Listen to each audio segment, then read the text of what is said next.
బతుకమ్మ అంటే అందరూ ఏమనుకుంటారంటే దాని చుట్టూ తిరిగినారు.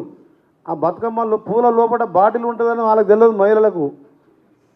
ఇప్పుడు తెలిసింది కదా మహిళలు ఉంటాయంటుంది. అంటే కోర్టులు అట్లా మాట్లాడుతుందంటే ఎంత ఎవరైనా తలకాయ నేలకేసుకొని జడ్జి పిలిచినప్పుడు బెయిల్ రిజెక్ట్ చేస్తే మళ్ళీ లోపలికి పోవాలి. పోతే గిట్ల అనుకుంటూ పోతుంది. ఏందో అది అర్థమవుతలేదు. ఇట్లేందే ఉద్యమం చేసిందామా? మన మీద కేసులు లోపలికి పోయింది.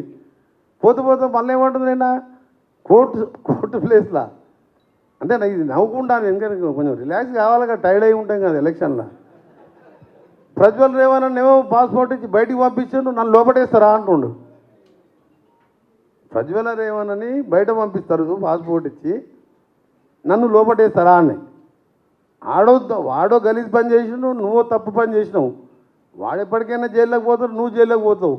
ఆయనతో పోల్చుకుందంటే మీరు అర్థం చేసుకొని నాకు ఒకటే